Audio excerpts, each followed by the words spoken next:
Assalamu alaikum wa rahmetullahi wa barakatuhu.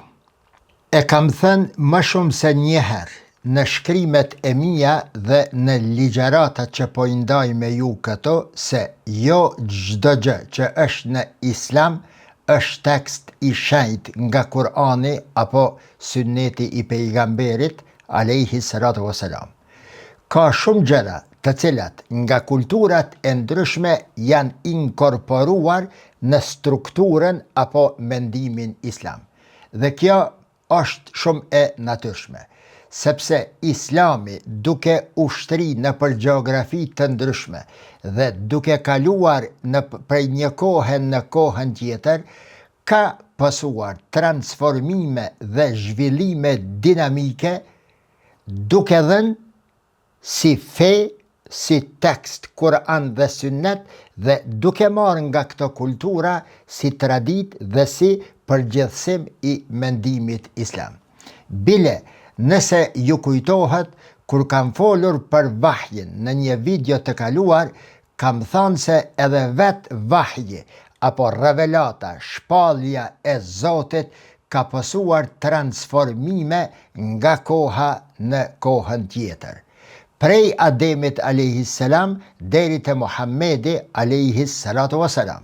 Secili pejgamber i ka fol popullit të vet me gjuhën që e ka kuptuar ai popull dhe ka folur në nivelin krahas me zhvillimin mendor të popullit në të cilin ka vepruar një pejgamber. Shpallja pra ka kaluar në për edicionet të ndryshme të zhvillimit derisa ka marrë formën përfundimtare me Kur'anin apo me ardhjen e pejgamberit alayhi salatu wassalam. Pas Muhammedit pra, i mbetet dietarëve si trashëgimtarët e pejgamberve që ta shpjegojnë Islamin në bazë të nevojave, dinamikave dhe kërkesave të kohës në të cilën jetojnë breza e breza, gjenerata e gjenerata të ndryshme deri në ditën e Kiametit. Një tjetër gjë që dua ta them këtu si hyrje e kësaj video është edhe fakti se për ta kuptuar Islamin apo mendimin islam në thellësitë e tij duhet marrë me patjetër në konsiderat faktorët hapësinor dhe kohor të zhvillimit të mendimit islam. Nuk ka dyshim se mënyra e të menduarit të një dietari të zëm që ka jetuar në shekullin e 10 ndryshon shumë nga mënyra dhe shtrirja, thellësia e një mendimtari që jeton tani në shekullin e 21. Andaj qasjet e tyre ndaj një teksti kuranor apo të haditheve të sunnetit të pejgamberit është e natyrshme të ndryshojnë. Siç është e natyrshme, teksa mirët edhe në konsiderat edhe faktori hapësinor që një mendimtar, një njeri i cili jeton në ndonjë vend të zëm të Afrikës apo të Azis, ka qasje tjetër, mundësi tjetër, diapazon, zgjerim, këndvështrim më mirë të them tjetër, se sa një që jeton të zëm në Evropë apo Amerikë apo gjetijo. Pra, mënyra e qasjes së këtyre mendimtarve në kohë të ndryshme dhe në vende të ndryshme dallojnë. Andaj, interpretimi i një teksti, ajet qoftë apo hadith, është diçka tjetër, pra është produkt i zhvillimit mendor, hapësinor, gjeografik të një dietari, të një gjenerate, të një breze të caktuar dhe është krejtësisht tjetër burimi teksti që mbetet i pandryshuar, por i aftë dhe i gatshëm të transformohet në interpretimin dhe kuptimin e tij krahas zhvillimeve të ndryshme, nevojave, kërkesave dhe dinamikave të kohës kur shpjegohet. Nga kjo perspektiv e kësaj parathënie që e bëra, do të nisi edhe shpjegimin e temës së sotshme. Dhe ajo është tema e cila që nga kohët e lashta e ka ruajtur freskinë e interpretimit, e shtrimit dhe të thellësisë së vet deri në kohët e sotshme. Në këtë video pra do të mundohem të them në mënyrë më modeste që të bëj një analizë të thelluar dhe krahasuese të figurës më të madhe mashtruese apokaliptike në traditat e feve si quhen abrahamike apo feve qiellore apo islamit, krishterimit dhe judaizmit. Duke u bazuar në burimet themelore, në tekstet e shenjta dhe interpretimet e dietarëve, do të mundohem që të shpjegoj origjinën, përshkrimin, funksionin dhe fundin e kësaj figure, si eshe islami, si eshe judaizmi dhe si eshe krishterimi. Në fund do të shpjegoj edhe disa interpretime, apo do t'i përmendi kalimthi, disa interpretime bashkohore dhe implikimet e tyre në dialogun ndërfetar midis tri feve kryesore të botës. Cila është ajo krijesë, ajo qenje, kaq e ligë dhe kaq mashtruese që përmendet në tri fetë abrahamike, në tri fetë qiellore. Ajo qenje pra, ajo krijesë pra, për cilën do të flas, në islam quhet Dejjal, në judaizëm quhet Armilus ose Belial, ndërsa në krishterim quhet Antikrishti. Sot pra këto me ju do të flas apo do të ndaj temën e Dejjalit. Fillimisht e shtroj pyetjen. Prej nga rjedh fjala Dejjal? Emri Dejjal rjedh nga rrënja e gjuhës arabe Dajjal, që dënë të thot të mbulosh diçka apo të lyesh diçka apo të bësh diçka si fake, si të pavërtet.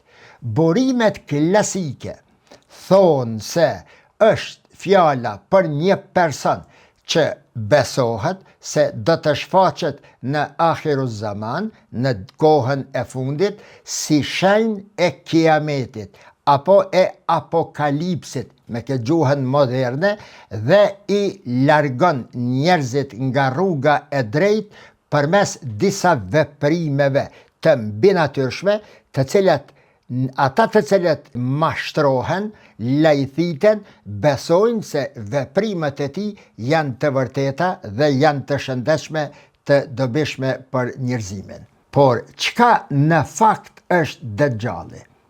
Miq, Dejjali është më shumë se një mit apokaliptik. Dejjali është një kategori të cilën fetë e ndryshme e përdorin për të emërtuar, apo analizuar, apo refuzuar, apo kundërshtuar fenomenet e dëmshme, morale, politike dhe shpirtërore që tek njerëzit shfaqen ose si vese të caktuara, ose shfaqen si largim nga e vërteta të cilën e do Zoti. Fjala Dejjal është shumë interesant, megjithëse që shumë evidente e gjejmë nëpër literatura të ndryshme islame, fjala Dejjal nuk përmendet asnjëherë, në asnjë vend, qoftë edhe vetëm si emërtim alegorik në Kur'an.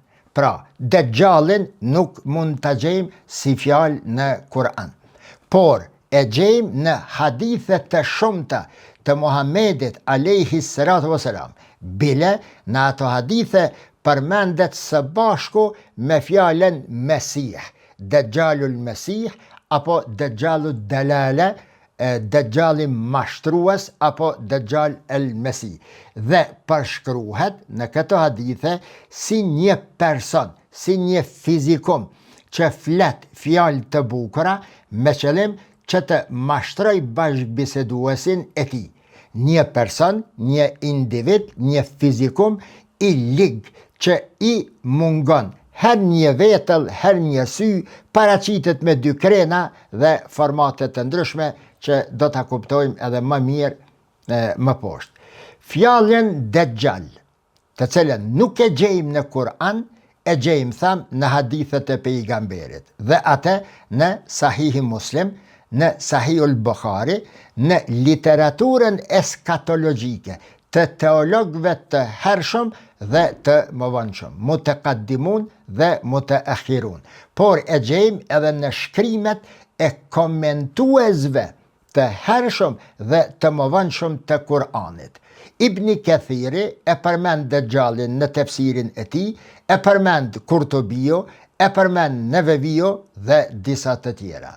Në Islam, për me kuptu e tash esencën dhe dalimin e Dejjalit, prej Dejjalit në Islam, prej nga ai në krishterim dhe në judaizëm, më lejoni që këto t'i përmendi karakteristikat kryesore të Dejjalit sipas mendimit islam. Një, është mashtrues universal, i quajtur Mesihu Dejjal, ose Mesihu i Ram. 2. Ka shenja fizike, si njeri sy i verbër, tjetri me një ngjyrë të zjarrt, herher të kaltërt, që vizëllon dhe mund të lëviz objekte. 3. Fjala kafir, ose pabesimtar, i shkruan në ball. 4. Do të shfaqet me një fuqi mbi natyrore, që do të sjell shiun se herë që njerëzit kanë nevojë për te, do të shkaktoj thatësira se herë që njerëzit bien në vështërsi nga thatësirat, shkakton dëme pra, bën mrekulli të rreme dhe të ngjashme. 5. Do të sundoj tokën për 40 ditë, pastaj do të mashtroj shumicën e njerëzve, po përveç besimtarve të vërtet, ndërsa fundi i Dejjalit, sipas konceptit islam, i bazuar vetëm në hadithe të pejgamberit dhe në mendimin interpretues të mendimtarve islam të haditheve të pejgamberit, fundi i Dejjalit do të jetë ashtu që atë do të mbyt Mesihu i vërtet, apo Isa a.s. i biri i Merjemës, i cili zbret prej qiellit në Damask dhe do të mbyt aty dikun të porta lindore e Ludit, që është shumë afër Tel Avivit. Ky është mendimi i përgjithshëm i në 9 pika rreth Dejjalit, karakteristikat kryesore të Dejjalit.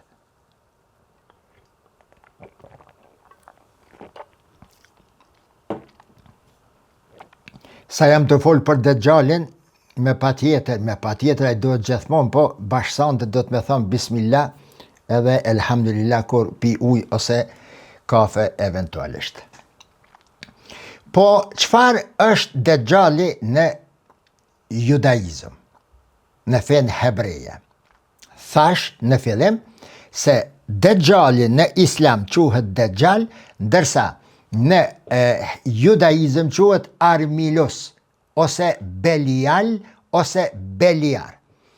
Ky emër, Dejjali, në judaizëm përmendet në tekstet apokrife, hebraike, të shenjta, për dallim nga islami që nuk përmendet në Kur'an, në judaizëm përmendet në tekstin burimor të judaizmit, apo që ne e quajmë Tevrat. Megjithëse që në Talmud, që është jetëshkrimi i figurave historike në fen judaiste, përmendet më shumë se në Tevrat.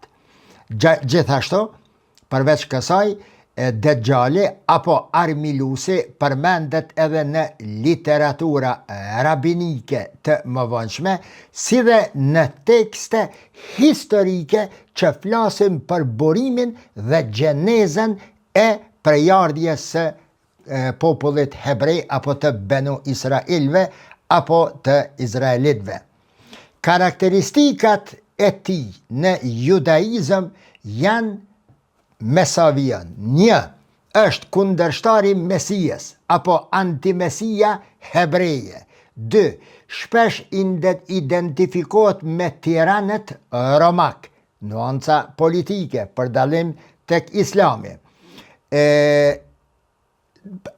Armilus apo Dejjal tek hebrejt, nga që kjo perspektiva identifikimit me figurat romake, Neroni 1, Caligula 2, Pompeo 3 dhe Romulusi njihen në tekstet historike fetare si Dejjalët e kohës. 3. Është i lindur dhe prejardhjen e ka nga një statuj mermeri që është në Rom. 4. Është përzierje e magjisë dhe mashtrimit. 5. Ka formë shumë të shëmtuar, përshkruhet si tepër i gjatë dhe me një formë të trupit të trishtuar kur shikohet. 6. I ka 2 fytyra, pra është munafik. Njërin e paraqet për mashtrim, ndërsa tjetrën e ka të vërtetën që e ruan vetëm për vetveten. 7. Është simboli kryesor i kaosit dhe parregullsive në botë. 8. Sondon në fakt mbi Izraelin dhe është armik i përbetuar i popullit hebrej dhe mik i popujve të tjerë. Dhe 9. Është personi që do të vret Mesia i parë. Dhe e fundit, përfundimisht, mboshtet nga Mesio ben David, apo Mesio i Davidit, që konsiderohet Mesio i dytë. E vret të parin, ndërsa Dejjalin do të vret Mesio i dytë. Po në krishterim, çfarë është ky Dejjali? Në krishterim, thamë, quhet antikrisht. Përmendet në Dhjatën e Re, Gjoni 1, Gjoni 2, Selanikas, Apokalipsi i Gjonit, në traditën patristike të kishës së hershme të Ireneu, Hippolyti, Tertuliani dhe të tjera. Përmendet, për dallim nga Islami, ngjitas me hebraizmin, përmendet në tekstin kryesor të krishterimit. Çfarë janë karakteristikat e Dejjalit apo antikrishtit në krishterim? Fillimisht, po ju bëj me dije se antikrisht quhet për shkak se nuk e nje ekzistencën e Krishtit dhe të qenurit e tij, Zot, Biri Zotit dhe çajotërsia e Trinitetit. Karakteristikat kryesore të antikrishtit në krishterim është se është njeriu i pa udhësisë. Do të thonë bën keq, është një bish ose një antikrisht që vepron anti vlerave të krishtera që i promovon Jezu Krishti. 2. Mashtron botën duke pretenduar se është i hyjnishëm, është hyjnor dhe duke e sfiduar edhe vetë Krishtin. 3. Flet me arrogancë dhe kryen mrekulli, bën mrekulli të rreme sa për t'i mashtruar popujt e ndryshëm dhe njerëzit e ndryshëm. 4. Mbështetet nga një profet i rrem. Dëgjojeni pak më vonë se pse Muhamedi a.s. sipas një pjese jo të vogël të interpretatorëve të krishter mbi Dejjalin, Muhamedit a.s. e kanë quajtur Dejjal, bile dikura i quajnë edhe turqit e perandërinë Osmane, Napoleon Bonaparten dhe të ngjashëm. Do t'i shpjegojmë në vazhdim me izën e Zotit se kemi kohë. Antikrishti në traditën kristiane përshkruhet jo vetëm si kundërshtar i Krishtit, por edhe si imitus i tij. E ka aftësinë që ta imiton Krishtin e vërtet. Pra është një figurë që kërkon adhurim, bën mrekulli të rëme dhe, që është më interesanta, edhe të krishterimi, sikur të hebraizmi, po jo të islami, imponon një rend të ri politiko-religios që bie ndesh me parimet bazë të krishterimit.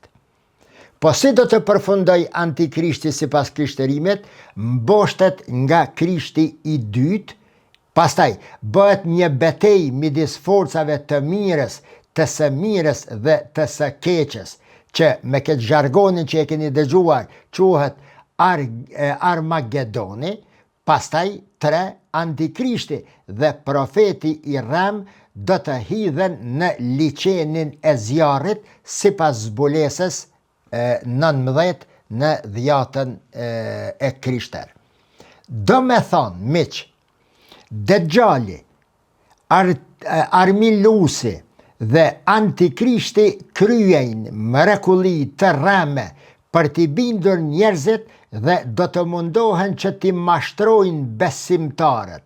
Prandaj, tekstet fetare vijnë si paralajmërime që të mos mashtrohemi para tij. Kjo është një fjali ta quaj e përbashkët e të 3 feve.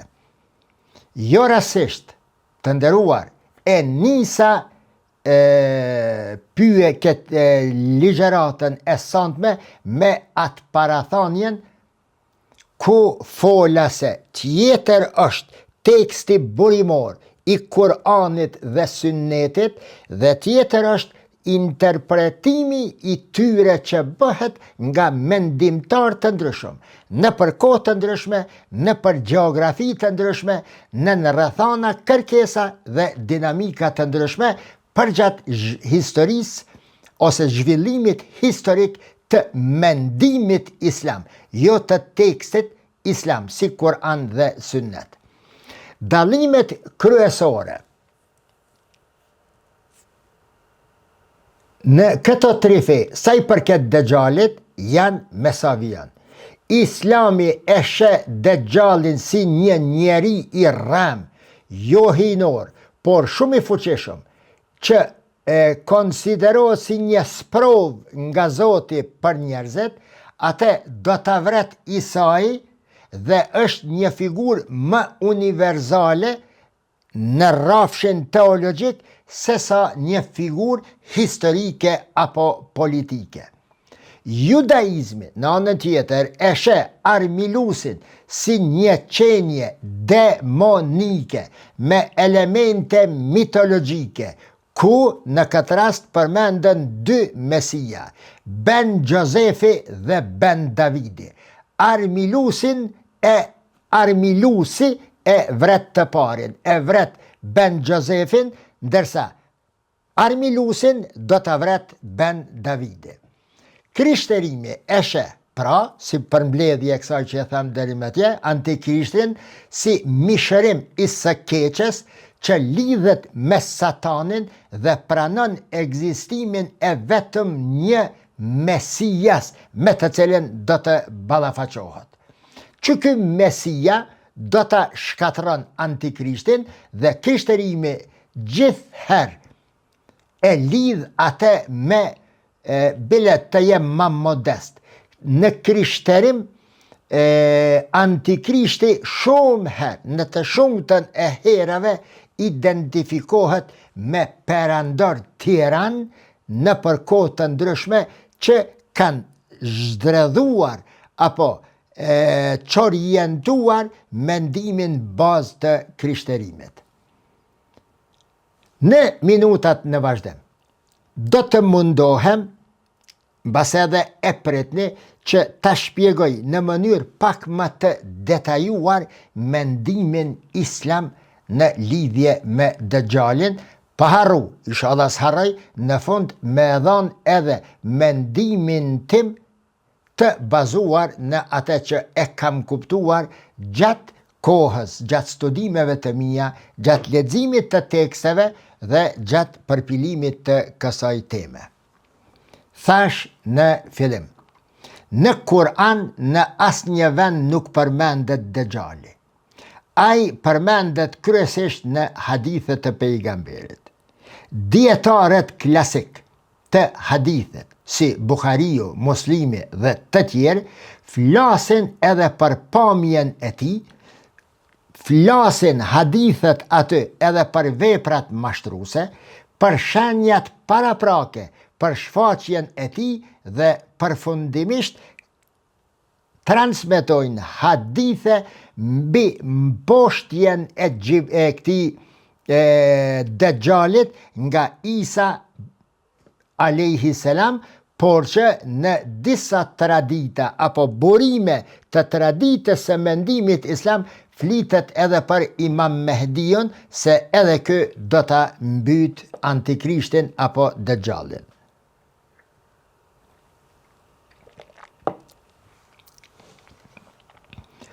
Në hadithe, Dejjali është një mashtrues me fuqi që do të duken në syrin e njerëzve që nuk e kuptojnë islamin sa dohet si mrekulli, mu'gjize. Për shembull, do të mirët me ringjalljen e të vdekurve. Ka hadith që flet për këto. Unë i kam të shkruar të gjithë hadithet, janë afër 40 hadithe tekstuale arabisht dhe shqip që flasin për Dejjalin, por është e pamundur 28 minuta shkuntash ti përmendi të gjitha ato, do t'i veçoj 1, 2, 3, por gjatë shtjellimit të temës në mënyrë duke i interpretuar përmbajtjet e haditheve, do t'i përmendi se hadithet e thon këtë, hadithet e thon atë. Pra, sipas këtyre haditheve, ky është një mashtrues me fuqi të mëdha, do t'i ringjall të vdekurit, do t'i furnizon njerëzit me ushqim, veshmbathje dhe me pasuri të pa imagjinueshme, do ta merr kontrollin mbi natyrën dhe do të manifestohet si një krah apo si një fuqi indirekte e Allahut në natyrë. Mirë po, këto hadithe që flasim për këto kështu, shpjegojnë me njëherë se këto mrekulli nuk janë të vërteta, por janë iluzione të qëllimshme që synojnë t'i bëjnë njerëzit të besojnë në te si shpërtimtar, apo mandje edhe si një shpirt hyjnor, apo si një fuqi e Allahut të madhreshëm. Teksa përshkruhet me një sy të verbër dhe me mbishkrimin kafir në ball, ai me këto fjalë të haditheve po i prezentohet njerëzve, apo hadithet po na flasin se kujdes, nëse e shihni këtë kështu dhe nëse po mirët me ringjallje me gjana të tilla dhe ju keni filluar të besoni se nuk është Zoti ai që e jep rrezikun, nuk është Zoti ai që e furnizon njeriu, nuk është Zoti ai që e mbron njeriu, nuk është Zoti ai që duhet drejtuar për lutje, po duhet drejtuar këtij personi për të cilin mendoni se jeta juaj, e kaluar e juaj, e ardhmja juaj, fëmijët tuaj janë në dorën e tij, dini se ai tek ju është faqen në forma të ndryshme, mirë po që në esencë është Dejjali i mallkuar. Cilat janë ngjashmëritë tani në mes Dejjalit tek ta dhe te muslimanët? Si tema boshte, ngjashmëritë janë një, mashtrimi që është tema boshtë e Dejjalit, e dyta, shfaqja në kohë të fundit apo në akhiru zaman, pak para kiametit, pastaj përjetimi i provës kolektive. Njerëzit kolektivisht do të mendojnë se ai është shpëtimtari dhe ati do t'i gjunjëzohen, do t'a lanë Zotin dhe më pastaj zgjidhja hyjnore.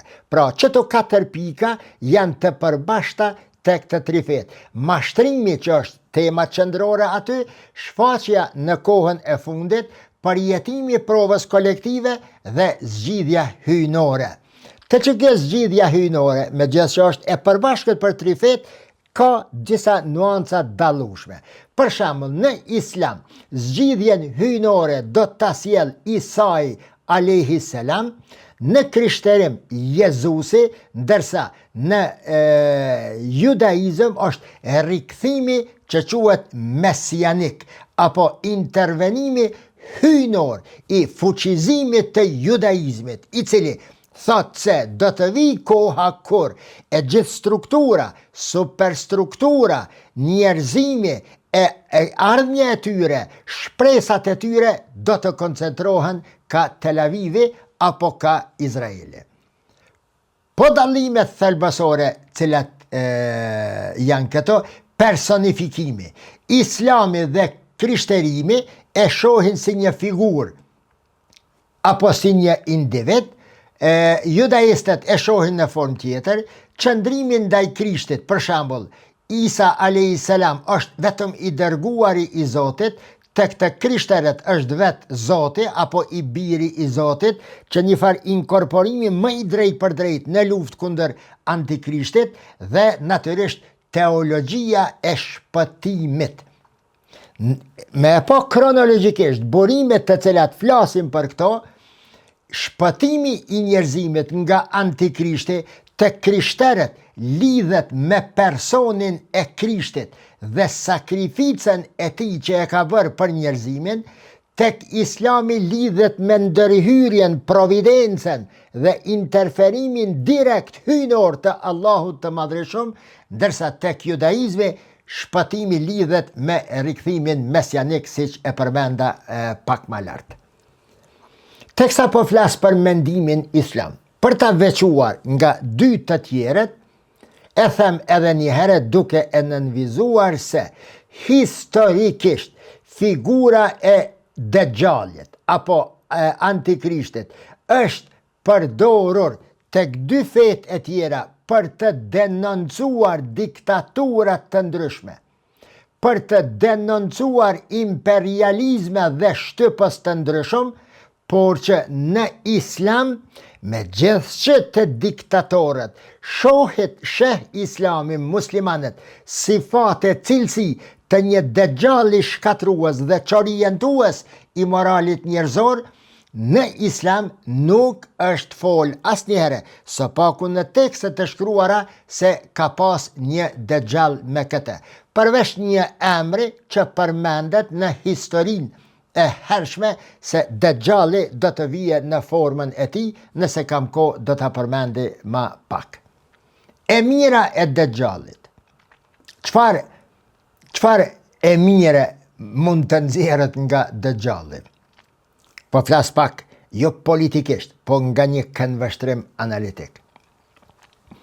Unë e shoh se krahasimi i këtyre figurave, i antikrishtit, dejjalit, ati tjetrit, ngjallet, apo trajtimi i këtyre ngjallet nga nevoja për t'ja tërhequr njerëzimet vërejtjen të mos lejojnë që të mashtrohen let, që të shpjegohet e mira, që të shpjegohet e keqja se çfarë mund t'i sjell njerëzimet, do t'i sjell apokalipsen, do të thënë shkatrimin.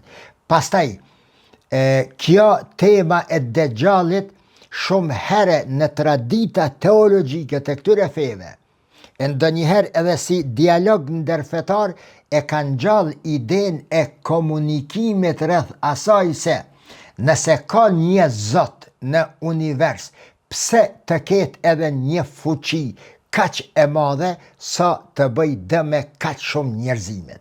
Ku është providenca e Zotit? Ku është kujdesi i Zotit dhe ku është caktimi i Zotit se, siç thuhet në Amentu Billah, njeriu nuk e gjan asgjë tjetër përveç asaj që e ka caktuar Zoti.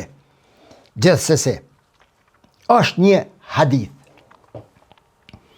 që thot për dejjalin, ardhjen e dejjalit, nevojen dhe domosdoshmërinë e dejjalit, se innehu la fitnete a'zamu min fitneti dejjal. besimtarët nuk kanë ndonjë sprovë më të madhe se sa sprova e Dejjalit. Wa inna Allahe la yeb'ath, Zoti nuk ka dërguar nebijen as një profet të mëparshëm illa përveç se cili profet i mëparshëm haddhara ummetehu Dejjal. Se cili profet i kaluar ja ka tërhequr vërejtjen popullit të vet për Dejjalin. Keni kujdes nga kjo krijes që do ta çorienton moralin, sjelljen dhe jetën njerëzore deri në skajshmëri. E që si rezultat i këtij çorientimi katastrofik dhe ekstrem do të vije kiameti. Për mua, ky hadith ka një rëndësi, jo vetëm të një interpretimi hermeneutik, por të një nevoje se e keqja pas ka qenë gjithmonë përgjatë historisë së njerëzimit dhe se pas ka pasur njerëz të dërguar nga Allahu, lider shpirtnor, reformist të moralit dhe sjelljes njerëzore, njerëz që primat e kanë pas besimin në një Zot dhe lartësimin e vlerave morale. Hadithi i pejgamberit që thot se cili popull e ka pas pejgamberin, ose në se cilin popull që ka ardhur një pejgamber, ja u ka tërhequr vërejtjen për Dejjalin që të kenë kujdes, tregon se feja e Allahut, atë që po e shpjegoj, mendoj une në një mënyrë mjaft specifike dhe që kërkon një kujdes nga fjalit të cilat i renditi aty. Dhe ato janë edhe një herë mesavion që i përmenda në hyrje të videos. Miq të dashur, shpallja e Allahut, revelata, komunikimi me fjalë i Zotit me njeriun, me natyrën e bën komunikimin pa fjalë, komunikimi i Zotit me njeriun në përmes fjalëve, shpalljes, suhufeve, librave të shpallur, pas ka qenë prej Ademit a.s., por që ka pas transformime të ndryshme të shpalljes, zhvillime krahas zhvillimeve mendore dhe dinamikave, nevojave dhe kërkesave të kohës. Është e pamundën të besohet se Musa a.s. tazame, apo Idrizi a.s., apo Nuhi, apo cili do pejgamber, ti ketë folur popullit të ti me gjuhën të cilën ka fol pejgamberi a.s.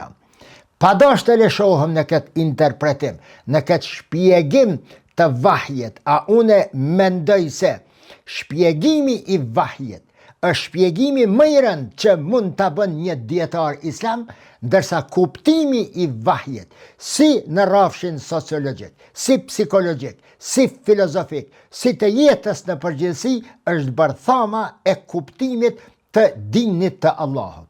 Pa e kuptu vahjen se si është zhvilluar, se si vepron Gjibrili, si e pranon pejgamberi, si reflekton impaktet e vahjet në shpirtin e pejgamberit dhe të pejgamberve të mëparshëm, është e pamundën që të kuptohet feja e Allahut, dini i Allahut. Prandaj vahje, si për nga pesha dhe vështërsia të shpjegohet, një ashtu edhe për nga pesha dhe rëndësia që të kuptohet, ze vendin ndër më kryesorët në shpjegime teologjike, sidomos të islamit. Vahje, revelata, shpallja në islam, nuk është një kapitull, por është esenca e të gjitha kapitujve mbi të cilat ndërtohet struktura dhe superstruktura e fesë e islamit si fe, si kultur dhe si civilizim. Sido që tjetë. Një hadith tjetër thot se inna Dejjale a'war. Dejjali e ka vetëm një sy. Wa inna rabbekum lejse bi a'war. Zoti nuk është me një sy, por she sa dohet me pa. Vazhdon hadithi, mos ta lexoj më tutje. Dejjali është me një sy, Zoti i juaj nuk është me një sy, midis syve të tij të Dejjalit është i shkruar fjala kafir, pra e gjen të Sahih Muslim 809 e atë të parin në Sahih Muslim 2934 edhe të tjera. Islami, feja, po e shpjegon një problem, impaktet e atij problemit, edhe pastaj nuk e jep ilaçin, po e identifikon smundjen, e pastaj të mos e jep ilaçin, jo. Islami nuk është ideologji që në mënyrë të thatë ta shpjegon një parim të vetin, por parimin e tij e ndërton mbi faktet, fenomenet e prekshme dhe pastaj intervenon me shtyrjen përpara nëse janë pozitive, apo mualexhe e shërimin e tyre, trajtimin e tyre nëse janë të dëmshme.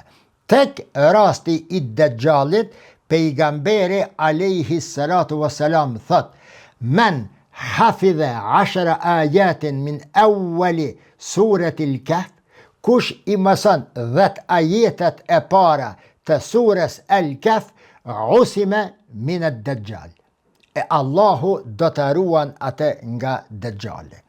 Pastaj, ke hadithet që flasin për vendqëndrimin e Dejjalit dhe shpejtësia e tij, thot pejgamberi alayhi salatu wasalam: "Yamkuthu fil ardi 40 yawman", kur të vje do të qëndroj në mesin e njerëzve 40 ditë, një ditë është sa një javë, një ditë sa një muaj, një ditë sa kështu, pastaj kthehet një ditë kështu.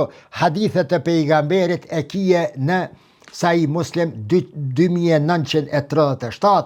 Pastaj e kije një hadith tjetër që flet se Dejjalin do ta pasojnë 70.000 hebrej të Isfahanit, të veshur me çka, me rroba tradicionale apo me ato mantela. E kije në Sahih Muslim 2944, yetba'u Dejjala min Yahudi Asfahan. E pasojnë jehudët e Asfahanit 70.000 edhe kështu me radhë. Pastaj e kije hadithin që flet se Dejjali kur vje ka më të folë ty në emën Zotit, thirret në një farë hyjnëzimi, se është zëri i Zotit, se është fuqia e Zotit, thot pejgamberi alayhi salatu wasalam. Hadithi është në Sahihul Bukhari, numër 3439, "Feyadda'i ar-rububiyya", pretendon se është i hyjnishëm, se është i shenjtë Dejjali. Pastaj është një hadith tjetër për formatin se si paraqitet ai hadithi 2936 në Sahih Muslim: "Ma'ahu jannatun wa narun", ai do të bartë me vete edhe gjennetin edhe zjarin. "Fe jannatuhu fe naruhu jannatun", xhehenemi i tij, zjarmi i tij është gjennet, ndërsa jehennemuhu narun. Jannatuhu narun, më falni, ndërsa gjenneti i tij është zjarm. Pra, s'po i përmendi tash mendimet e dietarëve të fundit islam që flasin për këtë, por po kaloj në një tematik tjetër. Fjala Dejjal, mish të nderuar, në literaturën hebraike i referohet asaj qenje të fuqishme që paraqitet në ditën e fundit dhe do t'i shpall luftë Zotit. E gjen këta te Danieli 7.8, e tutje pastaj 11.40 dhe të ngjashme.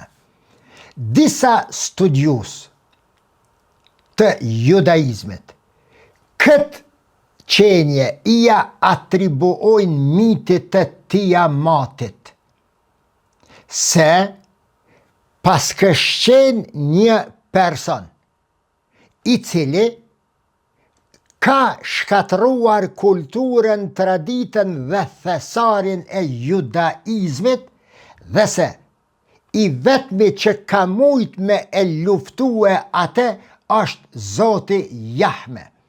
Në këtë përmbajtje, teksa flitet në judaizëm për antikrishtin që e ka dëmtuar kulturën islame, përmendet edhe Gogu dhe Magogu, apo në islam Gjuj dhe Mejgjuj, dy popoj, apo një popoj me dy emna, apo me dy nënkombe, nën dy etni, apo një person me dy emna, apo dy persona me emna të veçantë, që përmenden edhe këta në hadithe të pejgamberit a.s.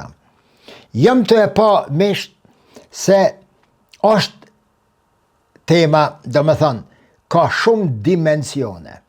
Një gjë po jav shpjegoj këto. Që kjo ardhja e Mesihut, zbritja e Mesihut, riardhja e Isës a.s. se ai nuk ka vdekur, por do të vi, shpjegimi i asaj teme do t'i kontribuon të shumë edhe kuptimit të kësaj teme për të cilën po flas tani.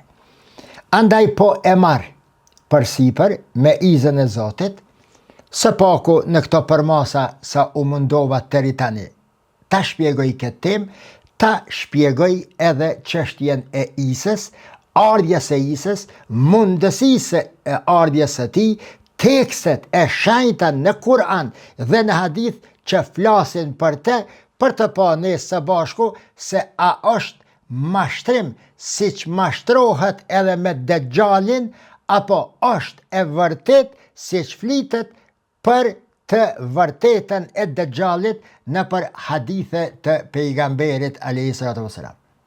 E dyta që do të përmendi këto është se askush nga njerëzit të cilët e studiojnë islamin nuk guxojnë të mohojnë një hadith se është i pejgamberit, apo të mohojnë peshën, përmbajtjen dhe domethënien e hadithit.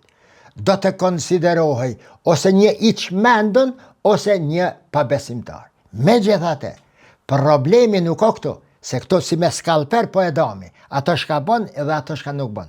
Problemi është vërtetësia, autenticiteti i haditheve të pejgamberit a.s.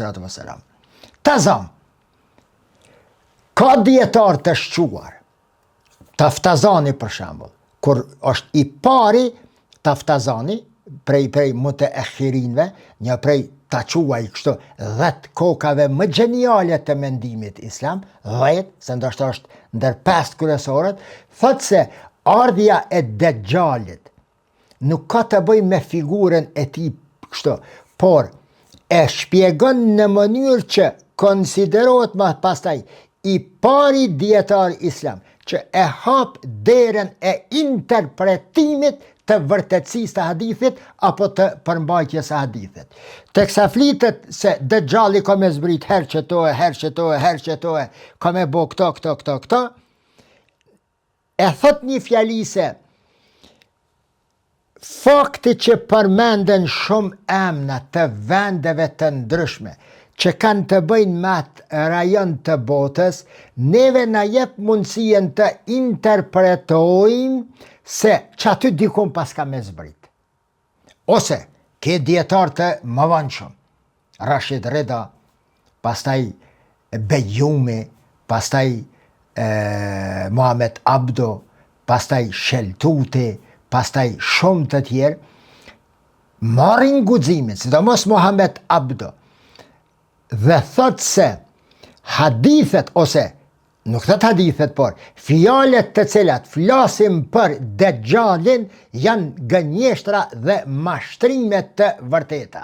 Ndërsa shumica e haditheve që flasin për formën e tij, përveç haditheve që paralajmërojnë të keqen se një Dejjal mund t'i vijë njerëzimit në kohë të ndryshme dhe ta largojnë nga rruga e drejtë, janë hadithet të venduara, hadithet të rrajshme, të cilat në islamistik quhen si israeliate. Ku e bazojnë këta mendimtar modern? Mbas edhe Taftazani këtë mendim, sepse dihet shkencërisht se në shkencën e hadithit, në tërsinë e haditheve, ke me qindra për te shejtnisë së hadithit, që askush nuk guxon ta kontestoj rolin, fjalën dhe veprën e pejgamberit, rolin, fjalën dhe veprën e pejgamberit, pra hadithin edhe sunnetin, një numër i madh i mendimtarve islam vërtetojnë se ka me mira hadithe të rrejshme që janë pjesë e librave kryesor si përmbledhje të haditheve të pejgamberit alayhi salatu wassalam. Të krishterizmi dhe judaizmi, këti antikrishtit, Dejjalit, i jepën disa tipare që te i kalojnë nuancat e lejuara në islam për një qenje tjetër përveç Allahut të madhreshëm. Shkojnë për te i të qenurit qenje njerëzore. Bile në disa vende, në burimet të krishtera, antikrishtit i veshen disa cilësi të hyjnishme, e më pastaj për të riparuar këtë interpretim të tyre, thojnë se në fakt nuk i ka të hyjnishme, por është qaq i fort sa njerëzve t'ju përgjigjet si qenje e vërtet. Gjatë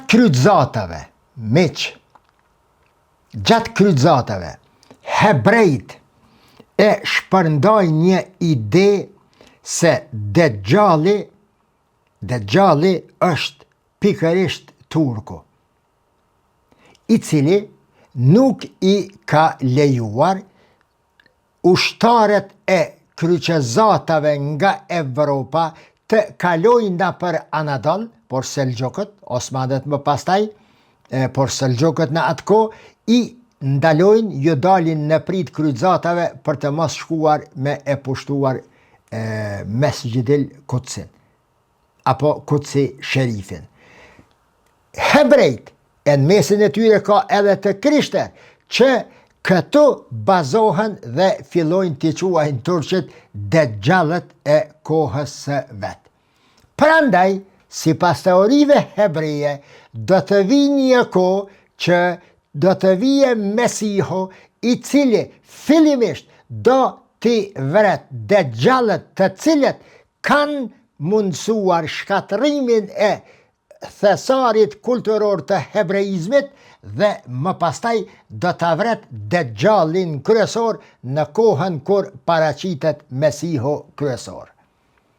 Për te i kësaj, në mesjet, shumë teolog të krishter e kanë marrë numrin 666, sikur të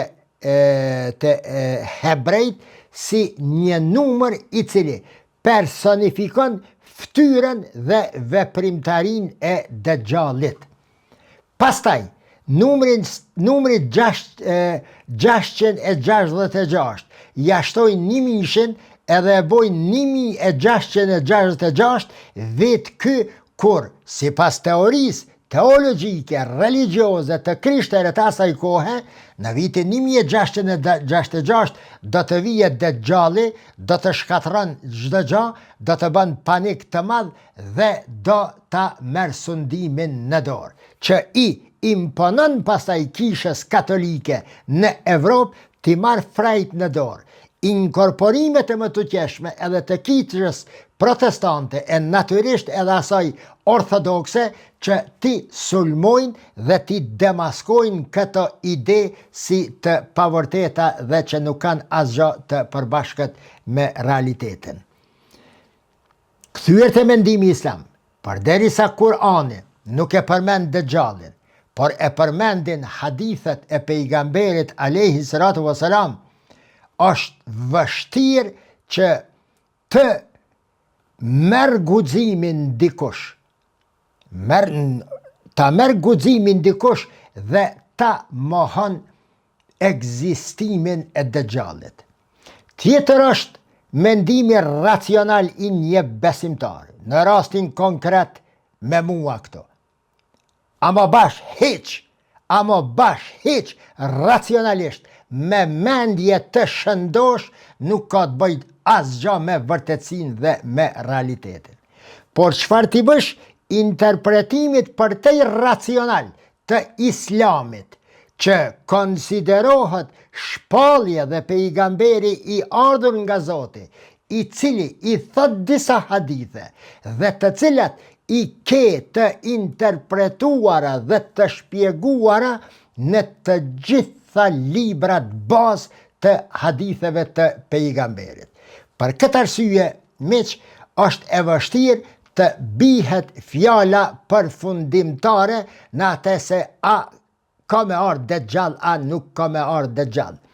E mira e Allahut është këtu, se nuk është pjesë e 6 atyre pikave të imanit, nuk përmendet në Kur'an, nuk është pjesë e 5 pikave të islamit, sharteve të islamit, sharteve të imanit, kur Gjibrili shkon edhe e vet pejgamberin, e vet për imanin, e vet për islamin, e vet çka është ihsani, nuk e vet a ka më ardhen Dejjali, a nuk ka më ardhë Dejjali, po pra është një teori dytësore e cila është lanë si një temë, mos them tabu temë, rreth së cilës për fat të keq, me mira dietar e me mira libra janë shkruar e kanë harxhuar kohë, thuti që njohja e Dejjalit është aq e rëndësishme sa si mos ta njeh atë, ti nuk e kupton islamin dhe je i dështuar në jetë.